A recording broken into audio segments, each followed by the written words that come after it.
আসসালামু আলাইকুম। আশা করছি আপনারা প্রত্যেকে ভালো আছেন, সুস্থ আছেন। আমিও আলহামদুলিল্লাহ ভালো আছি।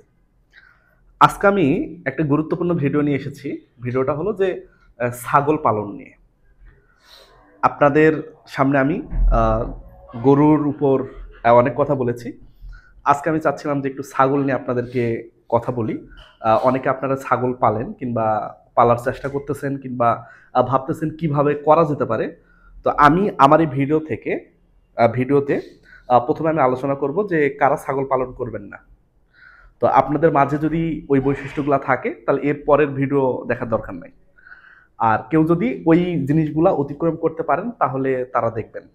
এবং বাংলাদেশে কোন কোন জাতের ছাগল পাওয়া যায়, এর মধ্যে কোন ছাগলটা আপনাদের জন্য উপযোগী এবং কেন উপযোগী সেটা নিয়ে আমি আলোচনা করব। এরপর আমি আলোচনা করব যে ছাগল পালন করতে গেলে সম্ভাব্য কি কি বিষয় আপনার মাথায় রাখতে হবে, কি কি বিষয় যে জিনিসগুলোর জন্য আপনি লাভবান হতে পারবেন। এরপর আমি আলোচনা করব যে ছাগলের বাসা আপনি কিভাবে বানাবেন। তারপর আমি আলোচনা করব যে কি কি রোগ হতে পারে ছাগলের। ঠিক আছে, হুট করে একটা ছাগল মারা গেল, কেন গেল, কি কারণে মারা গেল। এরপর আমি আলোচনা করব যে রোগবালাই কিভাবে কমাবেন এবং ভ্যাকসিনেশন যে প্রসেসটা আছে এই প্রসেসটা আমি আলোচনা করব। তারপর আমি আলোচনা করব যে একটা ছাগল মূলত কি কি খায়। তারপর সর্বশেষ ছাগলের একটা রেশন আমি আপনাদেরকে দেখাবো, যেটা দিয়ে আপনারা একটা ভালো একটা আইডিয়া পাবেন। তো চলেন আমরা ভিডিওটা শুরু করি। যদি আপনারা কেউ নতুন হন তাহলে অবশ্যই একটা সাবস্ক্রাইব করবেন এবং লাইক দিবেন এবং সম্ভব হলে পরিচিত যারা আছে তাদেরকে ভাই একটু শেয়ার করবেন। তো আমি প্রথমে বলি যে ছাগল পালনের বিস্তারিত খুঁটিনাটি। বাংলাদেশে গবাদি পশু যে পরিমাণ, মানে গবাদি পশু বলতে গরু আমি এখানে বুঝাচ্ছি, যে গরু যে পরিমাণ পপুলার, ছাগল কিন্তু সেই পরিমাণ না। এটার বিভিন্ন কারণ আছে। এটার অন্যতম কারণ হলো অনেকে মনে করে যে এটা লাভ করা সম্ভব না। আবার অনেকে হুটহাট করে শুরু করে অনেক বেশি পরিমাণ লস খায় যায়, এই কারণেও করে না। আবার বাংলাদেশের কিছু অঞ্চল ধরেন বর্ষাকালে প্লাবিত থাকে। এই প্লাবিত থাকার কারণে এই অঞ্চলে কিন্তু ছাগল পালন করা একটু কঠিন। যে ৬ মাস পানির নিচে বাকি ৬ মাস পানির উপরে, তাহলে কিন্তু ছাগল পালন করা খুবই খুবই খুবই খুবই কঠিন। আবার অনেকের কিন্তু জায়গা না থাকার কারণে কিন্তু এটা লালন পালন করতে পারে না। ঠিক আছে, তাহলে অনেকগুলা কারণ আছে। আমি বলবো না আপনি ছাগল পালন করেন, আমি বলবো যে আপনি দেখেন, দেখার পর যদি আপনার মনে হয় যে আপনি পারবেন তাহলে করেন, এটা লাভজনক। এই যে ছাগল, এই ছাগলকে কিন্তু আমরা বলি হলো যে গরিবের গাভী। গরিবের গাভী, এই গরিবের গাভী বলার কারণ কি, একজন দিনমজুর বা যারা খুব অসহায় দরিদ্র, এনারা কিন্তু চাইলেই ৫০,০০০ ১ লাখ টাকা দিয়ে একটা গরু কিন্তু কিনা তাদের পক্ষে সম্ভব না। কিন্তু ওনারা চাইলেই একটু কষ্ট করলে বা কেউ যদি সহযোগিতা করে বা সরকারি বিভিন্ন সময়ে বিভিন্ন অঞ্চলে সরকার ফ্রিতেই ছাগল ভেড়া বিতরণ করে, চাইলেই কিন্তু এরা একটা পেতে পারে। তো এই এই যদি ছাগল দিয়ে তারা যদি শুরু করে, চেষ্টা থাকে এবং আল্লাহ যদি তাদের প্রতি একটু সুদৃষ্টি দেয়, আশা করা যায় আস্তে আস্তে আস্তে আস্তে আস্তে আস্তে তাদের এই খামার বড় হতে থাকবে হতে থাকবে হতে থাকবে এবং ভাগ্যে থাকলে কিন্তু এখান থেকে বড় একটা বিজনেসে পরিণত করা সম্ভব। আমি ছোট্ট একটা উদাহরণ দেই। আমি দিনাজপুর জেলা বিরামপুর থানা আমার বাসা। তো আমার গ্রামে আমারই পরিচিত একজন ছিলেন, উনি সম্পর্কে আমার মামা হন। তো আমি যখন 8-9-এ পড়ি তখন দেখতাম যে ওনারা ছাগল দুটা দিয়ে শুরু করেন আর কি। দুইটা ছাগল দিয়ে শুরু করেন। ওনার একটা ছেলে ছিল 3-4-এ পড়তো। তো স্কুল পড়া শেষে বাদ বাকি যে সময়টা থাকতো সে কিন্তু সারাদিন ছাগল চড়াতো দুটা। তারপর দেখলাম 2টা থেকে 4টা, 4টা থেকে 8টা এরকম করে বাড়ে। যখন আমি ভার্সিটিতে ভর্তি হই, ধরেন 4 বছর বা 5 বছর পর, তখন ততদিনে তাদের ছাগলের সংখ্যা অনেক। এবং আমি যখন ভার্সিটিতে 3rd ইয়ার বা 4th ইয়ারে পড়ি তখন ওদের ছাগলের সংখ্যা 100 ক্রস করে যায়। এবং ওই ছাগল দিয়ে দুটা মেয়ের বিয়ে দিয়েছেন উনি। ওই ছাগল দিয়ে উনি বাসা করছেন। ওই ছাগল দিয়ে ছেলেকে তিনি পরবর্তীতে পড়াশোনা করাইছেন। এখন অবশ্য ওনার বাসায় বর্তমানে তেমন কোনো ছাগল নেই, একটা ছাগল আছে, জাস্ট একটা। তো ভাই ছাগল পালন করে কত দূর করা যায় এটা কিন্তু তার একটা জ্বলন্ত প্রমাণ, এবং আমি আপনাদেরকে শতভাগ সত্য ঘটনা বললাম। এখন চলেন যে ছাগল পালনের কারা কারা করবেন না। যাদের হাউজিং সম্পর্কে কোনো ধারণা নাই, ছাগলের বাড়িঘর কিভাবে বানাবেন, কোন দিক করে বানাবেন, কতটুকু জায়গায় করবেন, হুট করে একটা ছাগলের বাড়ি বানাতে গিয়ে ধরেন 10 লাখ টাকা খরচ করে ফেললেন, দরকার নাই। দরকার নাই তা আপনার, অথবা আপনি ধরেন 7 দিন কোথাও ট্রেনিং করে আসলেন, বা দুইটা খামারির থেকে শুনলেন, হ্যাঁ, যে আমি শুনে মোটিভেট হয়ে করতে চাইলেন, কিংবা ইউটিউবে ধরেন আমার ভিডিও বা অন্য কারো ভিডিওই দেখলেন, দেখে আপনারা মোটিভেট হয়ে খামার করতে গেলেন, ভাই দরকার নেই, লস হয়ে যাবে। আপনার হাউজিং সম্পর্কে একটা প্রপার একটা ধারণা থাকতে হবে। 2 নম্বর যদি বলি, ফিড সম্পর্কে ধারণা নাই। ছাগল কি খাবার খায়, কখন খায়, ভেজা ঘাস খাওয়ানো যাবে কিনা, বর্ষার সময় কোথায় রাখবেন কিনা, বা খাবারগুলাকে কিভাবে রাখবেন, খাবার স্যাঁতস্যাঁতা হয়েছে কিনা, এই স্যাঁতস্যাঁতা খাবারকে খাওয়ানো যাবে কিনা, এই প্রতিটা জিনিস সম্পর্কে আপনার একটা ধারণা থাকতে হবে। এরপর যদি বলি পরিশ্রমের আগ্রহ, আপনি যদি মনে করেন আপনার সম্পূর্ণ কাজ কোনো লেবার করবে, তাহলে করার দরকার নেই। কারণ শুধুমাত্র লেবার দ্বারা খামার থেকে প্রথম দিকে বেনিফিট হওয়া সম্ভব না। কারণ আপনার খামারে 5টা বা 10টা ছাগল আছে, এর জন্য যদি 1টা বা 2টা লেবার রাখেন, তাহলে নিজে কি খাবেন, লেবারকে কি খাওয়াবেন, আর কাকে কি খাওয়াবেন? লস। লস হলে তো আপনারা সেখানে থাকবেন না ভাই। জমি যাদের নেই, যে হয়তো শহরে বাসা, বড় জমি নাই, বা শুধু বাসায় পালতে চাচ্ছেন, তাহলে 2-1টা পালতে পারেন। তাহলে বড় পরিসরে বা 5টা 10টা পালার দরকার নেই। ঘাস লাগানোর জায়গা নেই, এটা খুবই ইম্পর্টেন্ট। ছাগল পালতে হলে অবশ্যই আপনাকে জায়গা থাকতে হবে, যে জায়গায় আপনারা ঘাস লাগাতে পারবেন। আমি একটা উদাহরণ দিই আরেকটা, যে আমি রাজশাহীতে বর্তমানে থাকি, তো পাশের একটা উপজেলা আর কি দুর্গাপুর। তো আমি যখন ইন্টার্নশিপে ছিলাম, তো ওই সময় সেখানে গিয়ে একটা অভিজ্ঞতার সম্মুখীন হয়েছিলাম আর কি। তো এক ব্যক্তি অনেক বড় পরিসরে একটা খামার করেছিল।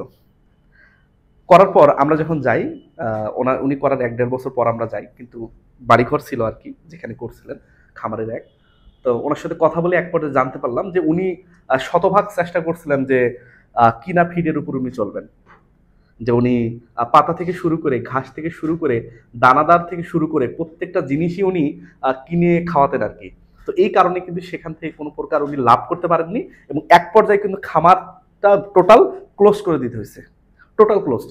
এখন বাড়ি ঘরও সেখানে নাই, মানে যে খামারের যে অংশগুলা করছিলেন, ঘর তৈরি করছিলেন, সেগুলো বর্তমানে নাই। তো শুধু যদি ভাই আপনারা মনে করেন যে কিনা জিনিসের উপর নির্ভর করে ছাগল পালন করবেন, চড়ানোর কোনো জায়গা নাই, ছেড়ে দেওয়ার কোনো জায়গা নেই, তাহলে ভাই দরকার নেই ছাগল পালন, কারণ সেখান থেকে আপনারা লাভ করতে পারবেন না হুদাই। এরপর প্রথম ব্যবসা ধরেন, আপনি মোটিভেট হয়ে প্রথম ব্যবসা হিসাবে ছাগল পালন শুরু করলেন, ভাই প্রথমের দিকে তো লাভ আসবে না। তার লাভ যদি না আসে, আপনি কিন্তু হতাশ হয়ে যাবেন। হতাশ হলে পালনের উপর কোনো ভালোবাসা আসবে না, ছাগলের কোনো আপনি যত্ন নেবেন না, কিচ্ছু ভালো লাগবে না। তো ভাই প্রথম ব্যবসা হিসেবে এটা নেবেন না। ধরেন আপনি একটা চাকরি করেন, বা আপনার অন্যান্য একটা ব্যবসা আছে, কিংবা আপনি পুকুর চাষ করেন, কিংবা আপনি ধরেন যে গরুরও খামার থাকতে পারে, ওই দিকে আপনি মোটামুটি প্রতিষ্ঠিত, তাহলে সেখানে আপনি অতিরিক্ত ব্যবসা হিসেবে এটা করেন। এটাকে আস্তে আস্তে আস্তে আস্তে বড় করান। যখন বড় হয়ে যাবে, যখন আপনি 8-10 জনকে রাখতে পারবেন, ওখান থেকে ধরেন বছরে 20-25-30 লাখ টাকা ইনকাম হচ্ছে, তখন আপনি এটা প্রথম ব্যবসা হিসাবে নেন, কোনো প্রবলেম নাই। কিন্তু প্রথমের দিকেই আপনারা এটাকেই ভিত্তি করে সবকিছু ছেড়ে দিয়ে আসে আপনারা বিজনেস করবেন, তাহলে ভাই এটা একবার ভুল সিদ্ধান্ত হবে, ভাই দরকার নাই। এরপর শুধুমাত্র কর্মচারী নির্ভর, এটা অলরেডি আমি বলছি। তাহলে এই জিনিসগুলা যার মধ্যে নাই, বা যারা করতে পারবেন না, তারা ভাই ছাগল পালনে আসবেন না। কারণ ছাগল পালন খুব সেন্সিটিভ জিনিস। ভেড়াতে একটু কম যত্ন নিলেও হয়, গরুতেও হয়তো একটু কম যত্ন নিলে হয়, কিন্তু ছাগলে যদি আপনার একটু কম যত্ন নেয়, ছাগল মারা যাবে, দরকার নেই ছাগল পালন। এখন আসেন যে ছাগল পালনের মেন সমস্যা কোথায়। তা আমি অনেক ভেবেচিন্তে এই 3টা জিনিস আমি পেয়েছি যে মেন সমস্যা কোথায়। আমাদের আরেকটা সমস্যা আছে, অবশ্যই জমির সমস্যা তো অবশ্যই, জমি, জমির সমস্যা তো অবশ্যই। কারণ বাংলাদেশে ল্যান্ড কম, ছোট্ট একটা দেশ, 18-20 কোটি জনসংখ্যা, অনেক বেশি আর কি। তো সে তুলনায় জমি তো নাই। তো এটা একটা সমস্যা, এটা কমন সমস্যা আর কি সব প্রফেশনেরই আমাদের। তো কর্মচারীর বেতন, এই বেতন যদি আমরা ধরেন শুরু করলাম কম দিয়ে, কারণ আমরা কম দিয়ে শুরু করব, একবার 50টা নিয়ে শুরু করার দরকার নেই ভাই। প্রথমে 2টা 3টা 4টা 5টা দিয়ে শুরু করেন, 6 মাস দেখেন, 1 বছর দেখেন। এরপর যদি মনে হয় যে আপনারা পারতেছেন বা আপনারা পারবেন, সেক্ষেত্রে আপনারা ধাপে ধাপে ধাপে ধাপে ধাপে ধাপে আপনারা বাড়ান। কিন্তু প্রথমেই 20টা 25টা 15টা এগুলাতে শুরু করার কোনো দরকার নেই, অল্প দিয়ে শুরু করবেন। তাহলে আমাদের প্রথম সমস্যা হলো কর্মচারী বেতন। আপনারা চেষ্টা করবেন প্রথমের দিকে যখন শুরু করবেন, যে নিজের সময় দিতে। আর যখন আপনারা অন্য কাজে থাকবেন বা চাকরিতে থাকবেন, ওই সময়টা চেষ্টা করবেন পরিবারের অন্য কেউ যাতে করে সময় দেয়, যাতে করে যত কম টাকায় এখান থেকে আপনারা বের হতে পারেন। বেশি টাকা খরচ করলে ভাই লাভ হবে না, সেখানে কিন্তু আপনার লস সম্মুখীন হতে হবে। তাহলে এখানে প্রথম কথা, কর্মচারীর বেতনটা মেন ইস্যু। আরেকটা ইস্যু হলো যে খাদ্যের অতিরিক্ত দাম। যেমন ইন্ডিয়াতে বিকল্প খাদ্যের অনেক ব্যবস্থা ওনাদের আছে। ওরা যখন অন্যান্য দেশ থেকে আমদানি করে খাবার, সেখানে দাম অনেক কম। কিন্তু আমাদের দেশে ট্যাক্সের কারণে বা আমাদের অর্থনৈতিক সেরকম স্বাবলম্বী না থাকার কারণে আমাদের যে অন্যান্য দেশ থেকে যখন আমরা আমদানি করি, আমাদের ট্যাক্স কিছুটা বেশি। এবং বাংলাদেশেও আমরা যখন খাদ্য উৎপাদন করি, বিভিন্ন জিনিসের দাম বেশি হওয়ার কারণে খাদ্যের কিন্তু দাম বেশি। এই জন্য আমাদের কিন্তু এটা আরেকটা মাথা ব্যথার কারণ। আরেকটা মাথা ব্যথা হলো বাচ্চার মৃত্যু হার বা ছাগলেরও মৃত্যু হার। হুট করে দেখবেন ছাগল মারা গেছে, নাক দিয়ে মুখ দিয়ে পানি পড়িচ্ছে বা কাশতেছে বা নাক দিয়ে তরল কিছু পড়িচ্ছে, বুঝতে পারছেন, হয় ছাগল মারা গেছে বা হুট করে মারা গেছে বা পেট ফুলে উঠে ছাগল মারা গেছে। তাহলে কিন্তু সর্বনাশ। তাহলে আপনার প্রথম টার্গেট হবে যে খামারে মৃত্যু হার কমানো, কিভাবে জিরো করা যায়। এটা এটা আপনাদের টার্গেট। কিভাবে নিজে পরিশ্রম করা যায় কিংবা পরিবারের মেম্বার দ্বারা এখানে পরিশ্রম করানো যেতে পারে বা করতে হবে। এবং আরেকটা হলো যে বিকল্প কোন খাদ্যের ব্যবস্থা করা যায়, যতটা খাবার নিজে থেকে প্রোডাকশন করা যায় অতটা আপনি বেশি লাভবান হবেন। এখন যদি আমরা দেখি যে বাংলাদেশে কোন কোন জাতের আর কি ছাগল আছে, বাংলাদেশে বর্তমানে বিভিন্ন জাতের ছাগল আছে, অনেক ছাগল।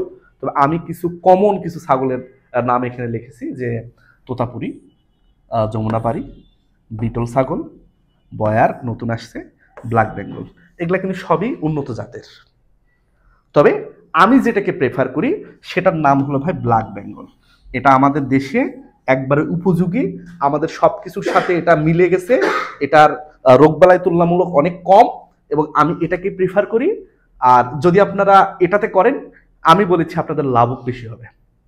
হ্যাঁ, এগুলার থেকে এগুলা হয়তো দেখতে সুন্দর, আকারে বড়, হ্যাঁ দেখতে ভাল লাগবে আর কি, কিন্তু ভাই দেখা দেখির সাথে এখানে স্বাদ নাই। এখানে আপনার মেন টার্গেট হওয়া উচিত যে আপনার ব্যবসা কোথায় হচ্ছে। তাহলে ব্যবসা হবে হলো ব্ল্যাক বেঙ্গলে, চাহিদাও বেশি ব্ল্যাক বেঙ্গলের। তাহলে সেক্ষেত্রে আপনার অবশ্যই ব্ল্যাক বেঙ্গলকে বেছে নিতে হবে। তবে এগুলা যদি কেউ বেছে নেন, আপনাদের সমস্যা নেই, আপনাদেরকে স্বাগত, নো প্রবলেম। তো আমি ব্ল্যাক বেঙ্গলের কথা দিয়েই আমি নেক্সট অংশটা চালাই। ব্ল্যাক বেঙ্গল যে ছাগল আছে, এটার কিছু বৈশিষ্ট্য আছে আমরা অনেকেই জানি, তারপরে একটু বলি যে দ্রুত বাচ্চা দেয়। 1 বছরে 2টা বাচ্চা দিবেই, মানে সরি 2বার বাচ্চা দিবেই, বা মাঝে মাঝে 13 মাস লাগতে পারে, 2বারে মিনিমাম 4টা বাচ্চা তো ইনশাল্লাহ দিবেই। 4টা বাচ্চা দিবেই, কারণ একবারে 1টা দেয়, 2টা দেয়, 3টা দেয়, ইভেন কোথাও কোথাও রেকর্ড আছে 4টা বাচ্চারও দেওয়ার। তবে এটা খুবই কম, এটা খুবই কম। তবে মেইনলি বাচ্চা দেয় বেশি 2টা এবং 3টা। একটা বাচ্চা দিলে দুধের খুব একটা সমস্যা হবে না, 2টা 3টা বাচ্চা দিলে একটু দুধের সমস্যা, ওই ম্যানেজমেন্টও আমি আপনাদেরকে একটু বলেছি। তাহলে এখানে প্রজনন ক্ষমতা হলো দ্রুত এদের, তাহলে 12-13 মাসে 2বার এরা বাচ্চা দেয়।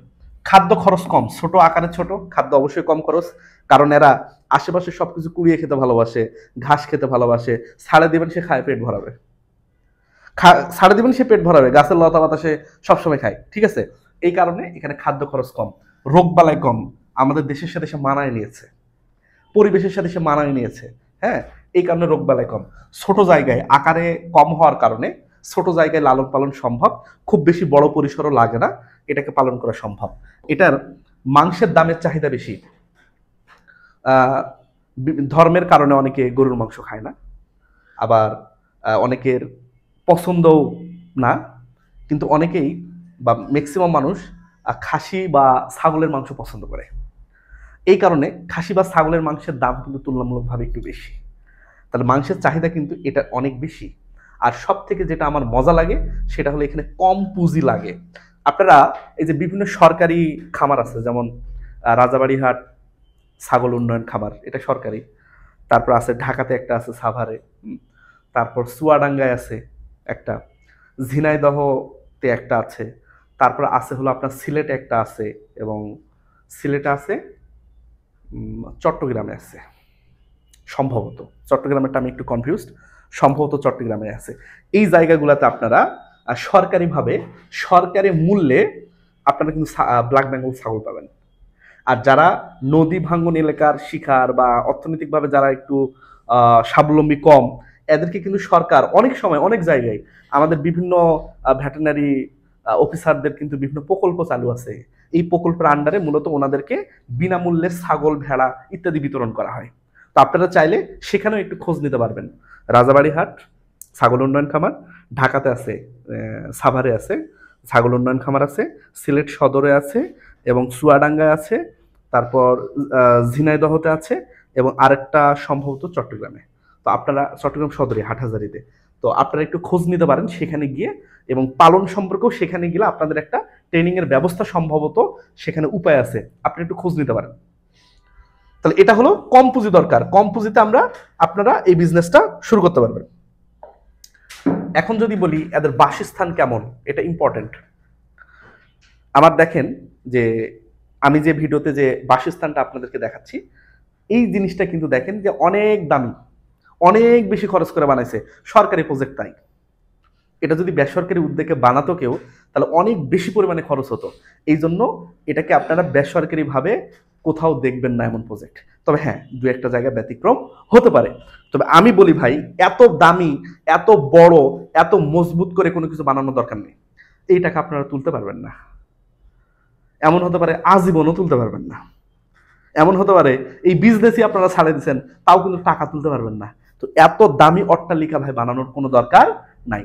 আপনারা জাস্ট কাঠ, বাঁশ বা প্লাস্টিক, হ্যাঁ, ইত্যাদি দিয়ে একটু উঁচু, মাটি থেকে অন্তত 2-3 হাত উঁচু একটা জায়গা তৈরি করবেন।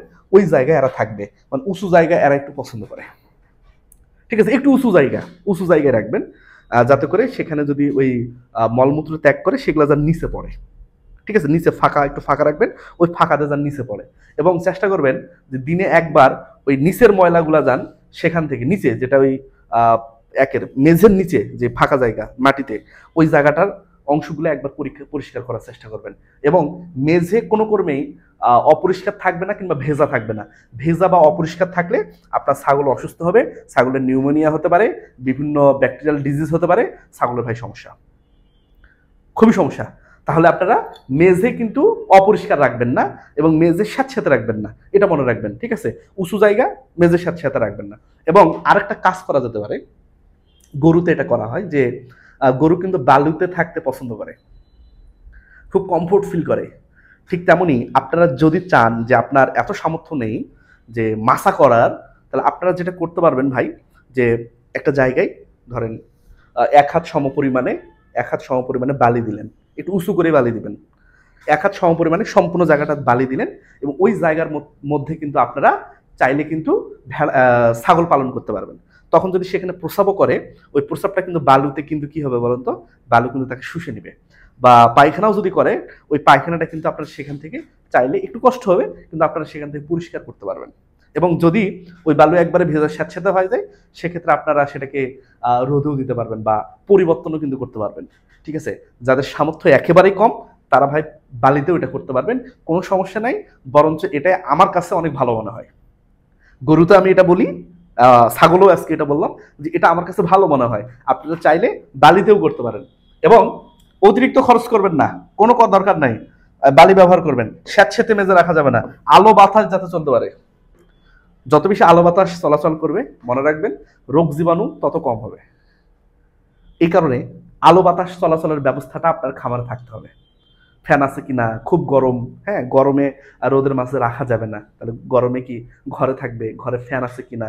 অনেকের ফ্যান নাও থাকতে পারে, দেখবেন অনেকে উপরে গাছ আছে, সেক্ষেত্রে কিন্তু ছায়া হয়ে যায়, ঠান্ডা লাগে বা ঠান্ডা একটা পরিবেশ তৈরি হয়, খুবই ভালো। গরমের সময় একটু ঠান্ডা পরিবেশ খুবই ভালো, তাহলে আলো বাতাসের চলাচল ব্যবস্থা করবেন। কিন্তু এই ঠান্ডা বাতাসটা আবার শীতকালে পাওয়ানো যাবে না। তাহলে শীতকালে বিকালের মধ্যেই বা সূর্য ডোবার আগেই ছাগলকে ঘরে তুলে সব দিকে দরজা জানলা খুব সুন্দর করে বন্ধ করে দিতে হবে, যাতে করে ঠান্ডা বাতাস সেখানে প্রবেশ করতে না পারে। এটা মাথায় রাখতে হবে। যত্ন নেবেন, যে যত বেশি যত্ন করবেন তার খামার তত বেশি হিট, তত বেশি সেখান থেকে লাভবান। আর যে যত কম যত্ন করবেন তার খামারের উন্নতি তত কম। পরিশ্রমের কোনো ভাই বিকল্প নাই। এরপর রোগ বালাই সম্পর্কে যদি বলি, ছাগলের খুব বেশি রোগ হয় না, গরুর মতো এত রোগ নেই। কিছু রোগ হয়, স্পেসিফিক কিছু রোগ হয়, তবে সব থেকে বেশি যে প্রবলেমটা আপনারা ফেস করবেন সেটা হলো আপনাদের পিপিআর। সেটা হলো আপনাদের পিপিআর। হ্যাঁ, এই পিপিআরটা মূলত আপনারা সবচেয়ে বেশি ফেস করবেন আর কি।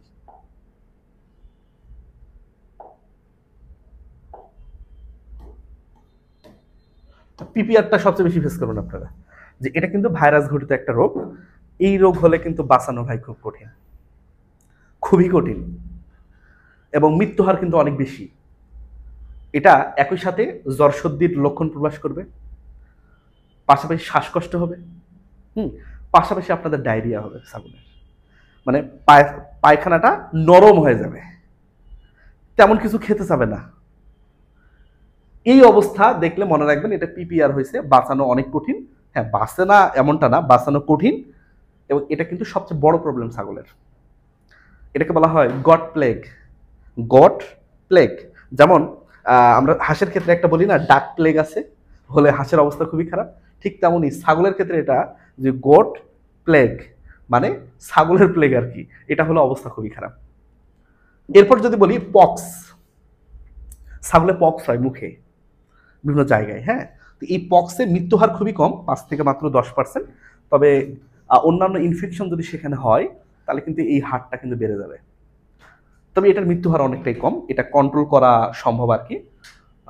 এরপর যদি আমরা বলি নিউমোনিয়া, খুব বেশি ঠান্ডা স্যাঁতসেঁতে জায়গায় রাখছেন, ভেজা জায়গায় রাখছেন, তাহলে কিন্তু এটা হতে পারে।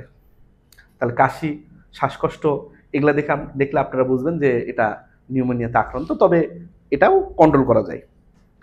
এন্টারোটক্সিমিয়া, এটাকে আমরা বলি হলো ম্যানেজমেন্ট রোগ, ম্যানেজমেন্টাল ডিজিজ, মেন্টাল ডিজিজ, অথবা over feeding disease, over feeding disease. এটাকে কিন্তু কন্ট্রোল করা যায়, আমি এটা নিয়ে একটু পরে আলোচনা করতেছি। পেট ফেঁপে ওঠা, ঠিক আছে, পেট ফেঁপে ওঠা। এই পেট ফেঁপে ওঠা কি, হুট করে ধরেন ভেজা ঘাস খাওয়াইছেন, ভেজা পাতা খাওয়াইছেন, কিংবা হুট করে ধরেন কিছু বেশি খায় ফেলছে, পেট ফেঁপে উঠলো, এতেও কিন্তু মারা যেতে পারে। তবে সব থেকে বেশি ইম্পর্টেন্ট এদের ভিতরে আতঙ্ক হলো এই পিপিআর। এরপর যদি আমি আতঙ্ক বলি তাহলে হলো এন্টারোটক্সিমিয়া। আর কৃমির সমস্যা তো আপনারা প্রত্যেকেই জানেন যে কৃমিনাশক অবশ্যই 3 মাস পর পর অবশ্যই করবেন। যে একটা বাচ্চা যখন 2 মাসের মতো হয়ে গেল তখন তাকে প্রথম কৃমিনাশক ব্রড স্পেকট্রাম অ্যান্টি হেলমেন্থিক দিলেন, এর 3 মাস পর আপনারা আবার দিবেন, ঠিক আছে। 3 মাস পর পর অবশ্যই এই কৃমিনাশকটা ভাই করতে হবে, এটার কোনো বিকল্প নাই, কোনো বিকল্প নাই। যে কৃমির সমস্যা হলো ছাগলের অন্যতম প্রধান সমস্যা। কিসের সমস্যা? এটা হলে ছাগল ধরেন যে খাওয়াচ্ছেন গতি লাগতেছে না, খাওয়াচ্ছেন গতি লাগতেছে না, তাহলে এটাতে ডিরেক্ট মরবে না সরাসরি, মৃত্যু হার খুবই কম, কিন্তু এটাতে তো বিগ সমস্যা। তাহলে চেষ্টা করবেন যে এরা যাতে করে সঠিক পুষ্টি পায়, এই কারণে এই কৃমির সমস্যাটা এখানে সলভ করতে হবে। আমি এন্টারোটক্সিমিয়া নিয়ে একটু কথা বলি যে এই জিনিসটা কিভাবে হয়। এটাকে আমরা বলেছিলাম হলো ওভার ফিডিং ডিজিজ, মানে অতিরিক্ত খাওয়াই ফেলছেন, সেটার কারণে এই ডিজিজটা হয়। ধরেন অতিরিক্ত দুধ খাইছে, অতিরিক্ত খুব বেশি খাওয়াইছেন, কিংবা চাল খাইছে ধরেন অতিরিক্ত, অথবা ভুট্টা খাইছে অতিরিক্ত, খুবই বেশি খাইছে, ঠিক আছে, অথবা অতিরিক্ত গম খাই ফেলছে, অনেক বেশি খাই ফেলছে, অথবা অতিরিক্ত ভুসি খাই ফেলছে খুবই পরিমাণে বেশি। তখন কি হয়? এরা তো যাবে কোথায়? পাকস্থলীতে। পাকস্থলীতে কোথায়? অন্ত্রে। যখন অন্ত্রে যাবে, এমনিতেই তো অন্ত্রে অনেক বেশি পরিমাণে কি থাকে? অনেক বেশি পরিমাণে জীবাণু থাকে, ঠিক আছে। আমাদের দেহ থেকে শুরু করে, আমাদের দেহের কথাই বলি, যে সব থেকে বেশি ব্যাকটেরিয়া থাকে আমাদের ত্বকে, 2 নম্বর ব্যাকটেরিয়া থাকে হলো আমাদের অন্ত্রে, ক্ষুদ্রান্ত বৃহদান্ত্র, এই জায়গাগুলোতে অনেক বেশি ব্যাকটেরিয়া থাকে। হ্যাঁ, আমাদের দেহে 100 ট্রিলিয়ন কোষ আছে একজন ব্যক্তির দেহে, তার থেকেও 10 গুণ বেশি ব্যাকটেরিয়া একজন ব্যক্তির দেহে আছে। তাহলে ভাবেন আমাদের দেহে কত ব্যাকটেরিয়া আছে, তাহলে এদের দেহেও কিন্তু ব্যাকটেরিয়া আছে। এদের অন্ত্রে আগে থেকেই ব্যাকটেরিয়া থাকে। এই ব্যাকটেরিয়াগুলো কি করে? এই খাবারগুলো যখন অতিরিক্ত পায় তখন ফার্মেন্টেশন করে। এই ফার্মেন্টেশন যখন করে, মানে অতিরিক্ত গ্রোথ হয় ব্যাকটেরিয়ার। ব্যাকটেরিয়া প্রতি 20 মিনিটের সংখ্যা ডাবল করে। তো আগে যদি ধরেন 20টা ব্যাকটেরিয়া থাকতো, ওই 20টা ব্যাকটেরিয়া এখন 40টা ব্যাকটেরিয়া হয়ে গেছে 20 মিনিট পর, 40টা আবার বেড়ে গেছে ডাবল, আবার বেড়ে গেছে, আবার বেড়ে গেছে। এরকম করতে করতে করতে করতে মুহূর্তের মধ্যে এখানে ব্যাকটেরিয়ার ব্যাপক সংখ্যা বৃদ্ধি হয়। ব্যাকটেরিয়ার সংখ্যা বৃদ্ধি, সংখ্যা বৃদ্ধি। আর এই ব্যাকটেরিয়ার যখন সংখ্যা বৃদ্ধি হয় তখন এরা সেখানে টক্সিন তৈরি করে। টক্সিন, টক্সিন হলো কি বিষ। এই বিষটা কি করে, রক্তে যায়, রক্তনালীর সমস্যা করে এবং এক পর্যায়ে ছাগলের মৃত্যুর কারণ হয়। তো এই হলো যে এন্টারোটক্সিমিয়া, এটা হলো ম্যানেজমেন্টাল ডিজিজ। ম্যানেজমেন্ট যদি আমরা ভালোভাবে না করতে পারি বা অতিরিক্ত যদি খাওয়াই দেই তাহলে কিন্তু এই প্রবলেমটা ভাই ছাগলের হতে পারে। তো সাবধান, এটা কিন্তু হলে কিন্তু বিপদ, এটা মৃত্যু হার অনেক বেশি। হুট করে ছাগল মারা গেছে। এখন যদি আমরা একটু বলি যে ভ্যাকসিন, মেইনলি এই দুটা ভ্যাকসিন সবচেয়ে বেশি দেওয়া হয়। মাঝে মধ্যে এফএমডি ভ্যাকসিনও দেওয়া হয়, মাঝে মধ্যে এফএমডি ভ্যাকসিনও দেওয়া হয়। তবে এই দুটা ভ্যাকসিন সব থেকে বেশি দেওয়া হয়, যে পিপিআর ভ্যাকসিন এবং গট পক্স ভ্যাকসিন। তবে পিপিআরটা অবশ্যই দিতে হবে। আর এগুলা ভ্যাকসিন পাওয়ার স্থান হলো আপনারা উপজেলা প্রাণী সম্পদে যোগাযোগ করলেই বা গেলেই সেখান থেকে কিন্তু আপনাদেরকে ভ্যাকসিন দিবে এবং সেখান থেকে ভ্যাকসিন এনে সকালে অথবা সন্ধ্যার আগে আগে গাছতলার নিচে যেখানে সূর্যের আলো পৌঁছাবে না সেখানে আপনারা ভ্যাকসিনগুলো দিয়ে দিলেন। এবং এই ভ্যাকসিন দিলে আপনাদের ধরেন 90% অসুখী আর হবে না। এমন হতে পারে শতভাগই হলো না, আর যদি ম্যানেজমেন্টটা ঠিক থাকে। ঠিক আছে, ম্যানেজমেন্ট ঠিক, ভ্যাকসিন দিচ্ছেন, আশা করা যায় যে আপনার খামার মোটামুটি শতভাগ বলাটা কঠিন, ধরেন তারপরও শতভাগের কাছাকাছি আর কি আপনার খামারের রোগ বেলায় নাই। অনেক ক্ষেত্রে এফএমডির ভ্যাকসিনও দেওয়া হয়, তবে এগুলা ভ্যাকসিনের দাম খুব বেশি না। আপনার যদি 15টা 20টা ছাগল থাকে বা আরও বেশি ছাগল থাকে তাহলে এগুলার ডোজ অনেক দাম কম পড়বে। তবে ভ্যাকসিন কিভাবে আপনারা উপজেলা প্রাণী সম্পদ থেকে পরিবহন করে নিয়ে আসবেন, ভ্যাকসিন কি কি দেখে এক করবেন, ভ্যাকসিন নিয়ে আমার কিছু ভিডিও আছে, আপনারা চাইলে ওখানে দেখতে পারেন, এই প্লে লিস্টে আছে, আপনারা চাইলে দেখতে পারেন। এরপর যদি বলি খাদ্য, এরা কি খায়, মূলত এদেরকে ভাই একটা চারণভূমি লাগবে, সেখানে চড়ে চড়ে তারা খাবে, খোলা অবস্থায় তারা খাবে, ঘাস খায় বেড়াবে সব দিকে। এটা হলো এদের প্রথম কথা। ঘাস খায়, কাঁচা ঘাস, কচি পাতা খেতে পারে, বিভিন্ন গাছের পাতা এদের খুব প্রিয় খাবার। খড় ছোট ছোট করে কেটে দিয়ে একটু মাখে দিলে দানাদারের সাথে এরা কিন্তু খাবে, এবং দানাদার তো তারা অবশ্যই খাবে। এবং চেষ্টা করবেন যে দানাদারকে সর্বোচ্চ 200 থেকে 250 গ্রাম দিতে। সর্বোচ্চ একটা প্রাপ্তবয়স্ক ছাগলকে এই 200 থেকে 250 গ্রাম আপনারা সর্বোচ্চ দানাদার দিবেন। ঘাস এগুলো একটু বেশি খাওয়ানোর চেষ্টা করবেন যাতে করে টাকা পয়সা একটু কম খরচ হয়, মানে যত কমে সেখান থেকে বের হওয়া যায়, এই জিনিসটা মাথায় রাখবেন ভাই। ঠিক আছে, এবং দানাদারটা আমি একটু আপনাদেরকে দেখাচ্ছি যে কি কিভাবে আপনারা দানাদার তৈরি করবেন। এটা একটা খামারের, বড় একটা খামারের একটা চার্ট দানাদারটা। আজকে আমি শতভাগ ওই দানাদারের চার্টটাই আমি আপনাদেরকে এখানে তুলে দিয়েছি, এবং আপনারা এভাবে যদি তৈরি করেন তাহলে আশা করা যায় কোনো সমস্যা নেই এবং ভালো রেজাল্ট একটা পাবেন ইনশাল্লাহ। দেখেন 100 কেজির রেশন কিভাবে বানাবেন ছাগলের জন্য। গমের ভুসি সব জায়গায় বেশি 30%, চালের ডালের ভুসি, যে কোনো ডাল হতে পারে, মসুর হতে পারে, খেসারি হতে পারে, তারপর হলো আপনার মাসকালাই হতে পারে বা মটরের ডাল হতে পারে, যে কোনো ডালের ভুসি এটা দিবেন হলো 25 কেজি। দাম এগুলার একটু কম ভুসি, ডালের ভুসির। ভুট্টা ভাঙ্গা একটু ভেঙে ভেঙে দিবেন, একবার গুঁড়া করার দরকার না, একটু ভেঙে দিবেন।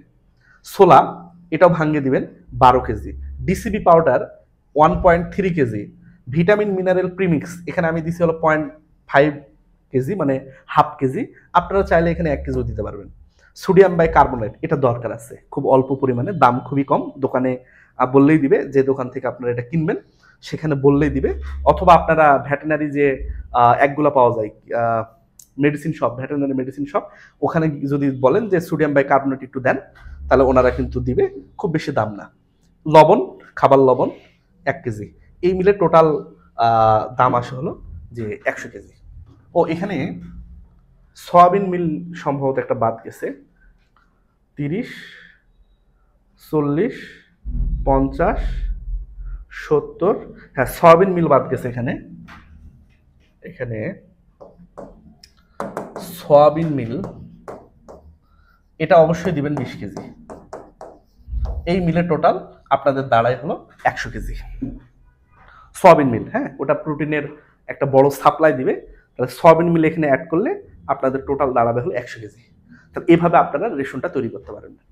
তবে ভাই মেন কথা যে একটা ছাগলকে ছেড়ে দেওয়ার জায়গা থাকতে হবে, কাঁচা ঘাসের আপনার ব্যবস্থা থাকতে হবে, নিজে পরিশ্রম করার ইচ্ছা থাকতে হবে, বাচ্চার মৃত্যু হার কমাতে হবে ভ্যাকসিন দিয়ে, এবং বাচ্চা হলে 2-3টা যদি বাচ্চা হয় তাকে অবশ্যই, যদি পর্যাপ্ত পরিমাণে দুধ না পায়, অবশ্যই বাইরে থেকে গরুর দুধের ব্যবস্থা করতে হবে এবং খাওয়াতে হবে। ঠিক আছে, দেখবেন 3টা বাচ্চা হলে যান 3টা বাচ্চাই খেতে পারে ভালোভাবে, এই ব্যবস্থাটা করবেন। আর দানাদার খাবার তো অবশ্যই দিবেন, আর নির্দিষ্ট সময়ে কৃমিনাশক করবেন, ভ্যাকসিনটা তো অবশ্যই প্রোভাইড করবেন, এবং খাবারটা ঠিক রাখবেন। ইনশাল্লাহ আপনারা এখান থেকে সফল হতে পারবেন। তো ভালো থাকেন, সুস্থ থাকেন। তারপরে যদি কোনো প্রশ্ন থাকে অবশ্যই আপনারা করবেন, কমেন্ট বক্স খোলা, আমি উত্তর দিয়ে দেবো। আসসালামু আলাইকুম।